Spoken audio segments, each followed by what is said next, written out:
Alors ce dimanche, préparation de la masterclass 100K 20h, le lien est dans la description. En attendant, je suis en train de préparer un petit méchoui, gambas, filet, regardez-moi ça. Donc dans cette vidéo, je vais vous montrer avec qui il faut travailler, Facebook Ads ou marketing d'influence. Let's go! Salut YouTube, c'est Youssef, bienvenue dans cette vidéo. Dans cette vidéo, on va aborder quelle stratégie la plus efficace pour acquérir du trafic entre Facebook Ads et Instagram. Alors c'est une question qui revient très souvent. D'ailleurs, je me demande pourquoi ça revient toujours alors que j'arrête pas de faire des Q&A. Et comme je fais des Q&A chaque semaine, parfois j'en fais 2, je préfère faire une vidéo pour mettre les choses au clair, d'accord? Alors, quelle que soit la source de trafic, les deux sont très performantes et sont très intéressantes. Pourquoi? Parce que les deux permettent de rapporter du trafic qui est ultra qualifié. Maintenant, le marketing d'influence peut être beaucoup plus puissant lorsqu'on a beaucoup de budget, mais ce n'est pas pour autant qu'il faut négliger Facebook Ads. Parce que autant vous dire que si vous faites du marketing d'influence, il faudra faire du marketing sur Facebook pour faire du retargeting en fait, pour recibler les gens qui ont visité votre boutique ou qui ont acheté des produits dans le panier. Donc, quelle que soit la stratégie, de toute façon, Facebook, vous ne pouvez pas faire ça en 2020. D'accord? Maintenant, la question, que faut-il choisir entre Facebook Ads et Instagram? Cela dépend de deux choses. Cela dépend de votre produit et cela dépend de votre budget. Parce que si vous avez un gros budget, vous pouvez aller sur le marketing d'influence. Là, vous avez le feu vert parce que vous pouvez faire des campagnes avec des gros budgets, des gros influenceurs pour acquérir du trafic. La deuxième chose, par rapport au produit, si le produit est bien brandé, parce qu'aujourd'hui, on ne peut plus faire du dropshipping à l'ancienne avec le marketing d'influence, c'est-à-dire prendre juste le produit d'AliExpress et de le vendre. La plupart des influenceurs sont aussi des stratèges en marketing, donc ils savent, ils ont, à force, ils voient tous les messages, ils comprennent, ils connaissent le business. Donc à partir de là, il faut bien brander un produit si vous voulez faire du marketing d'influence.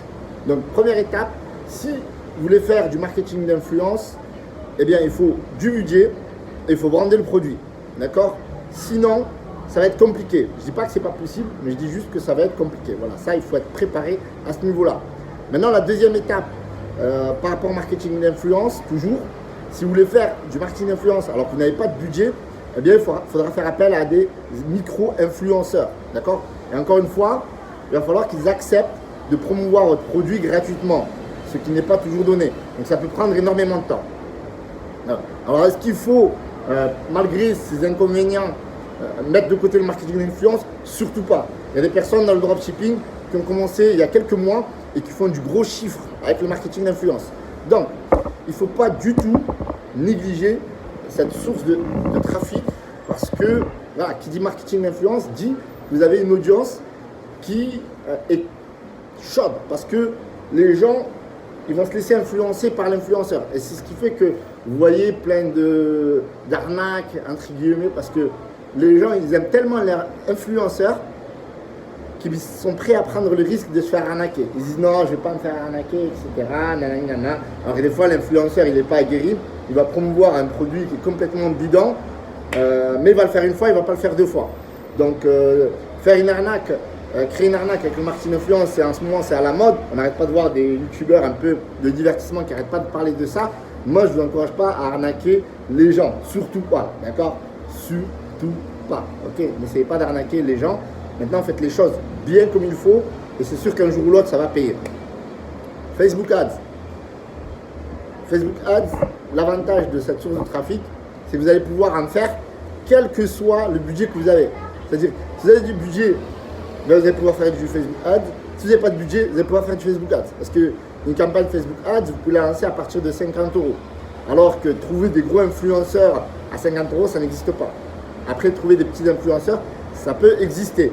Mais néanmoins, ça va être compliqué parce que très souvent, les petits influenceurs, ils n'ont pas de grosse audience, ils n'ont pas beaucoup de vues dans les stories et c'est ce qui nous intéresse. Vous voyez qu'il n'y a pas de véritable source de trafic qui domine l'autre. Les deux sont utiles, les deux sont complémentaires. On fait du Facebook Ads quand on a un petit budget ou qu'on a un gros budget. On peut faire du marketing d'influence quand on a un petit budget avec les micro-influenceurs ou un gros budget avec les gros influenceurs. Maintenant, les petits influenceurs, ça ne rapporte pas beaucoup. Donc, moi, ce que je vous recommande, Si vous avez un petit budget, faites du Facebook Ads. Si vous avez un gros budget, faites du marketing d'influence et du Facebook Ads. D'accord? Ne faites pas que du marketing d'influence et voilà.